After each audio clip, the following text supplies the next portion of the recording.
Eu sou Maurício Zanolini, dos Quadrinheiros, ligado à Universidade de Wikipédia. Vou apresentar aqui para vocês essa obra do Jaime Delano. Vocês vão ver assim que a imagem aparecer que eu já errei o nome dele, já chamei ele de Jaime Delano. Já, é um brasileiro, já botei ele aqui como brasileiro. Então tá aí, Jaime Delano, como vocês estão vendo, né? Essas são algumas capas dessa publicação. Isso foi publicado em 97, 98. Pelo selo Vertigo da DC Comics. O Jaime Delano é um autor inglês que veio ali na onda dos anos 80 para publicar, né, para escrever quadrinhos para as grandes editoras dos Estados Unidos, a Marvel, a DC, mas principalmente a DC. A DC ali estava explorando um novo mercado para um público mais adulto, que depois viria a se consolidar com o nome de selo Vertigo, né, na virada dos 80 para os 90. E ele é uma dessas pessoas que estava ali e, no final aí dos anos 90, ele faz uma proposta para DC, para escrever essa série.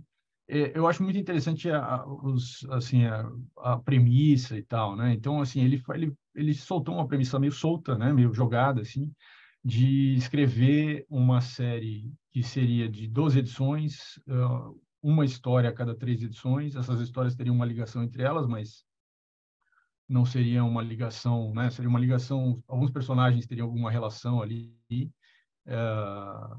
Ele queria fazer cada uma dessas histórias como um gênero, né? Então, a primeira seria de terror, a segunda seria um policial, a terceira seria um faroeste, e a quarta é um romance, né?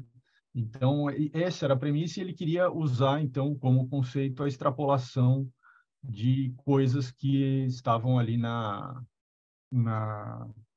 posta na sociedade naquele momento que ele estava vivendo, que é os anos 90, segunda metade dos anos 90, né?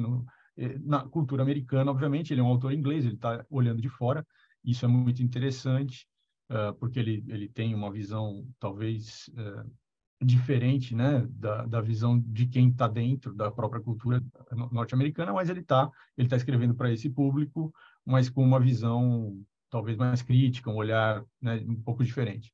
Exatamente por ter esse olhar, ele sempre sofreu muita resistência dentro da editoria da DC Comics. Em geral, os projetos que ele apresentava sempre tinham algum tipo de debate. Até serem aprovados, né? Então tinha algumas alterações, isso era natural. Uma das coisas que isso que vocês estão vendo aí é um texto de uma entrevista que ele deu na época que ele estava escrevendo esses roteiros, que isso ainda não tinha sido publicado, que ele está falando aí exatamente dos cenários, né? Que ele estava pensando para essa série. Mas nessa mesma entrevista ele fala um pouco do conceito dele de distopia, né? Porque era exatamente isso que ele estava propondo, uma distopia. E ele fala então que ele entendia que a distopia ou o apocalipse, que era isso, a intenção dele, né? Quer dizer, mostrar um fim do mundo ou um caminho para o fim do mundo, não era um evento, né? E era muito mais uma coisa lenta, que ia acontecendo gradualmente, né? E essa era a nova compreensão dele a respeito do apocalipse. Ele não acreditava mais no apocalipse total, como nas palavras dele, né? É interessante que esse material foi publicado, então, em 97, 98. Em 2001, aconteceu o 11 de setembro. Então, ele tá escrevendo isso antes desse contexto, do 11 de setembro. Depois do 11 de setembro, a Carregger, que era a editora-chefe do selo Vertigo, propôs para a DC publicar esse material, porque tem vários pontos ali que ele vai citar nas histórias que tem relação com o antes e depois do 11 de setembro, né? Mas a DC decidiu não publicar o encadernado dessa série por causa do 11 de setembro, exatamente. Então, ele pegou os direitos autorais e foi para outras editoras e publicou o encadernado por outras editoras, né? Porque o selo Vertigo tem essa possibilidade dos autores ficarem com os direitos autorais das obras e né, posteriormente fazerem o que quiserem com ela. depois que a DC não tiver mais interesse comercial nisso. Bom, então ele publicou isso por outros selos, e aí numa entrevista de 2012, que ele, quando da publicação desse material na Itália, ele fala do contexto editorial ali que ele estava em 97. Ele lembra que o editor dessa série, assim que ele fez a proposta e eles começaram a trabalhar, o cara ficou doente e se afastou do trabalho, e em questão de meses o cara morreu. Ele teve diagnosticado com câncer no cérebro e morreu. Foi uma coisa super fulminante. E esse ponto específico fez com que o trabalho dele dentro da DC em relação a questionarem roteiro, mexerem não acontecesse, porque o cara saiu, ficou uma confusão até eles colocarem um novo editor, e quando colocaram esse novo editor, ele devia estar com um acúmulo de trabalho. O trabalho dele passou sem muitos retoques. Então, isso é um dado interessante também. Por isso explica um pouco também a não publicação pela própria Selo Vértigo desse material como encadernado depois. E também deixa claro por que o trabalho é tão ácido, tão crítico, tão cheio de referências críticas sobre a cultura norte-americana ali dos anos 90, e as consequências disso. Então, vamos direto para as histórias. A primeira história, em 3 partes, chama, numa tradução, Tesão de Viver, Lust for Life, né, em inglês. E ele vai apresentar um baby boomer, que é o Alex Wojciech, que é um cara que tem 70 anos em 2020, né? A história se passa em 2020. Então, ele tem 70 anos em 2020, portanto, ele nasceu em 1950. E então, ele é um baby boomer, ele nasceu depois da Segunda Guerra Mundial. E aí o cenário é uma Nova York onde as pessoas têm lá um vírus, esse vírus que causa esse tesão de viver, é um vírus que faz com que ele tenha excitação sexual constante e efeito colateral, vontade de continuar vivo muito forte. Ele passa esse vírus para uma antiga namorada, e eles dois são confinados numa quarentena lá, num lugar assim terrível, em condições terríveis, porque eles estariam doentes, e as pessoas ricas da cidade moram ou se abrigam, né, se abrigam desse vírus, desse contexto pandêmico ali, numa torre que é cercada de muros, e as pessoas que estão contaminadas, os pobres, tal, não têm acesso. Tem uma questão de classe ali, de questão, né, financeira, econômica. E ele depois que ele então vai para esse confinamento, a antiga namorada dele morre nos braços dele, e daí, a partir daí, ele lidera uma revolução,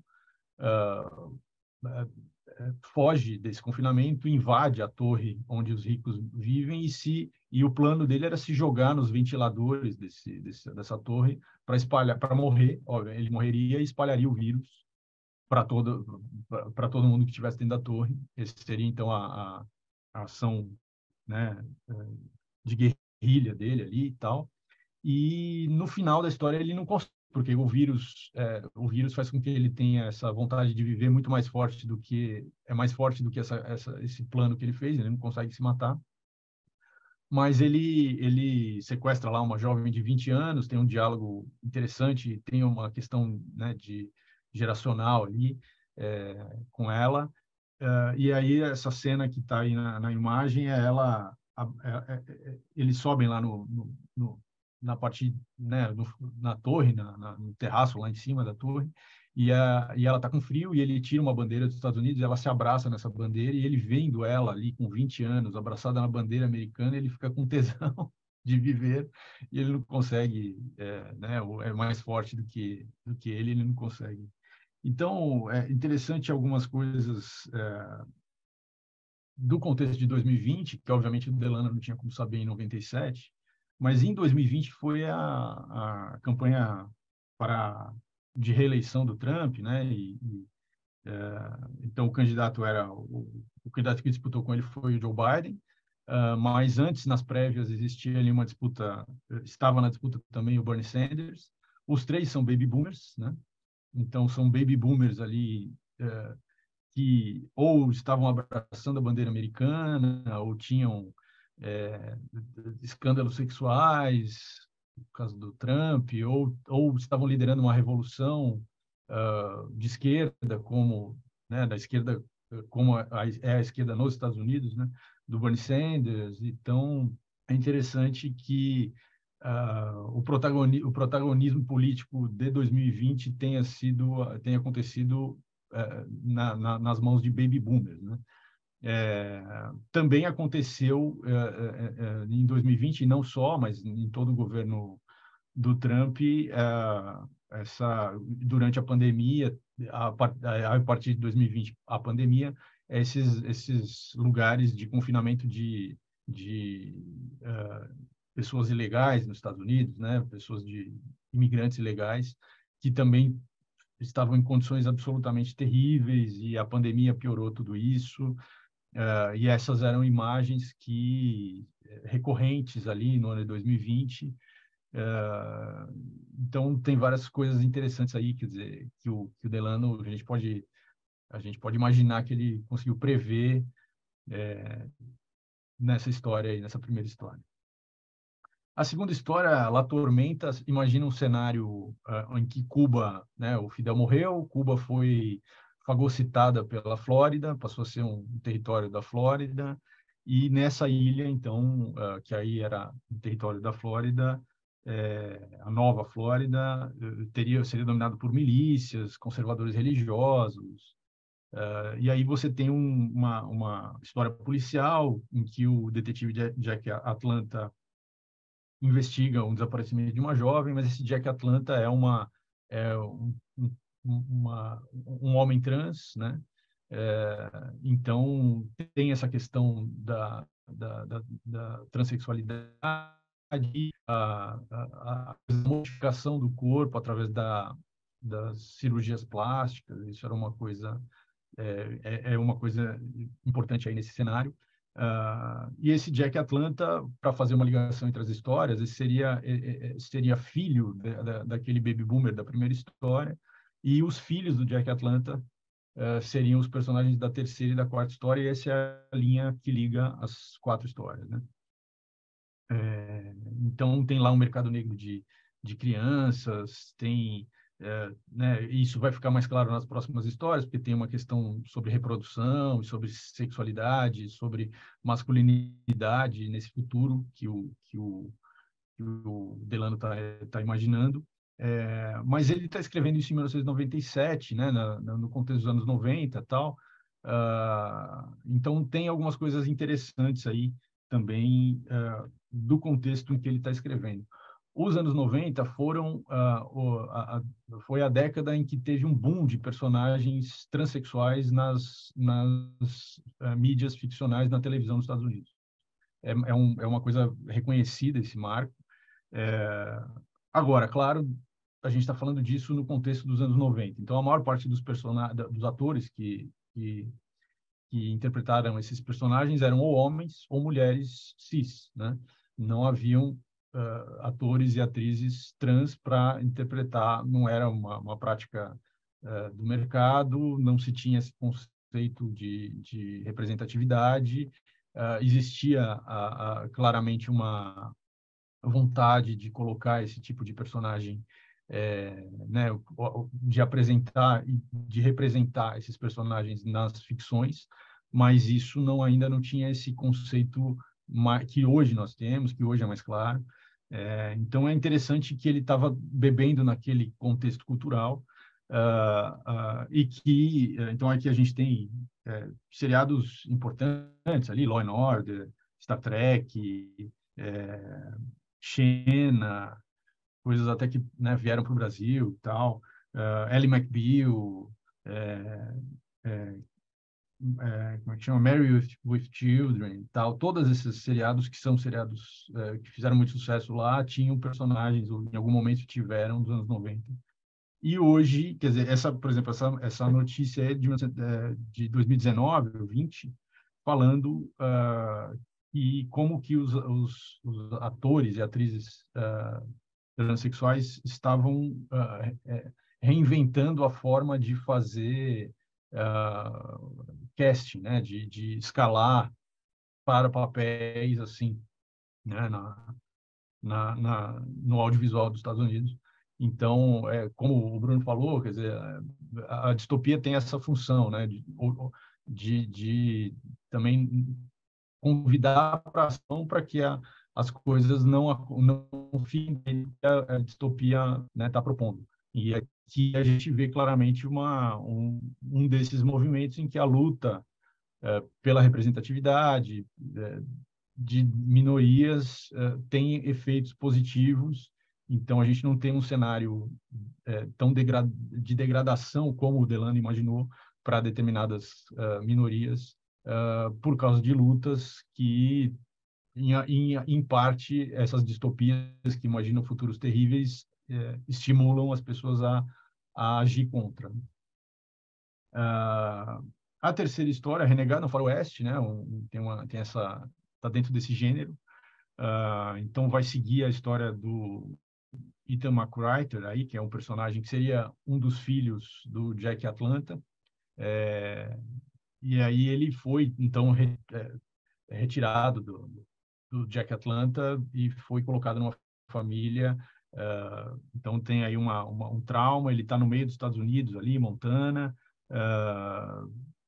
Num estado super conservador, fortemente influenciado pela religião, né, pela religião cristã, com fundamentalista, supremacista branca e tal. Então, ele também passa por várias violências, lavagens cerebrais e tal. Ele é homossexual, esse personagem. E aí ele, depois de passar por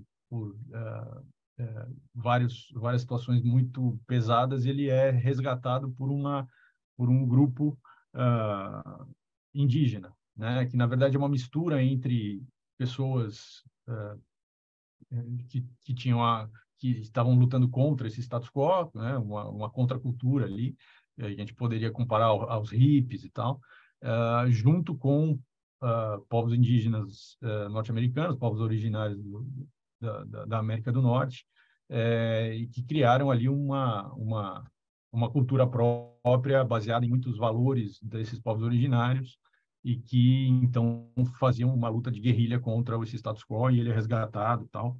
Mas ele tem uma dificuldade muito grande de se integrar nesse grupo, porque os valores são outros, muito diferentes dos valores do cristianismo fundamentalista em que ele foi criado, e mesmo eles sendo contra e tendo críticas a essa criação, ele tem muita dificuldade de se integrar nesse grupo, né? E isso aparece muito na história. Claramente, o ano de 2020 é um ano digamos assim, em que esse extremismo religioso e esse extremismo supremacista branco veio à tona de novo, então, muito forte por causa da reeleição do Trump. Obviamente, isso está no cenário dos Estados Unidos sempre, desde sempre, mas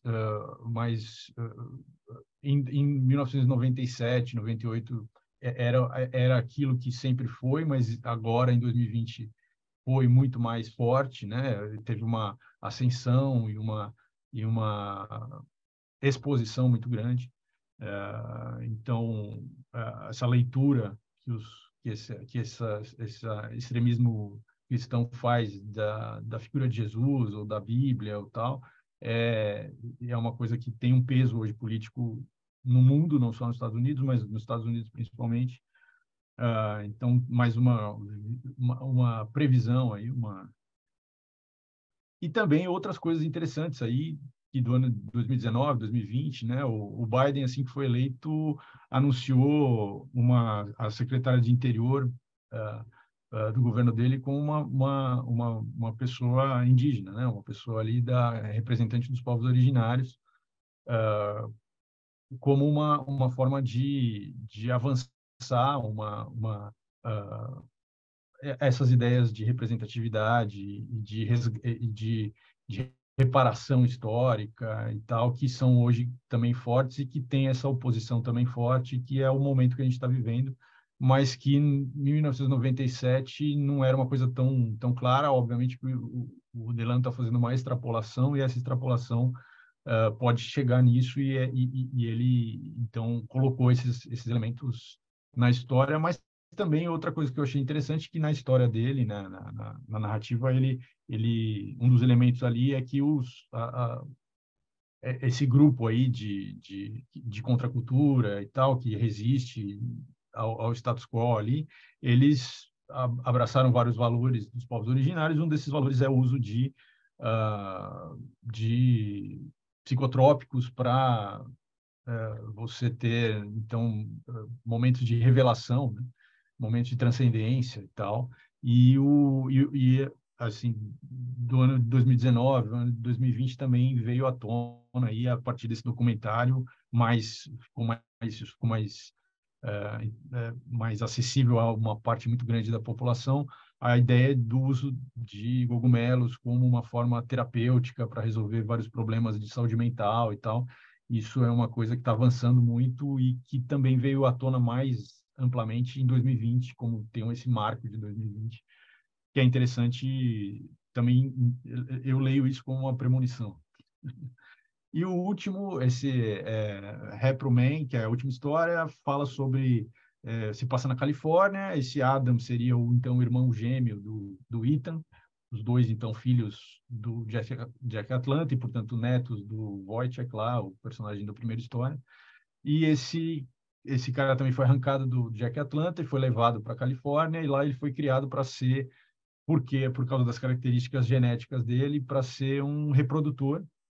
Ele então, tem uma empresa lá que tem os direitos sobre o DNA dele, e toda a reprodução nesse cenário apocalíptico é feita de forma laboratorial. Não existe reprodução natural.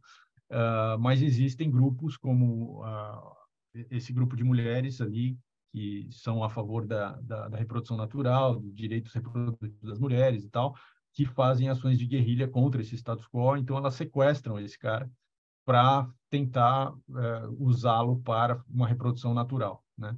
Então, tem também um cenário de um feminismo radical, né?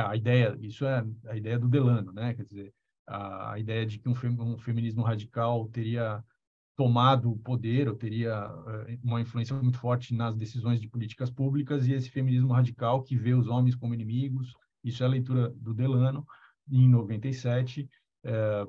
Dentro dessa extrapolação ficcional, elas então teriam acabado com a reprodução natural e tal. E aí teria grupos de mulheres que seriam contra isso, e que então, né, essa é a história, basicamente. Essa o pano de fundo da trama.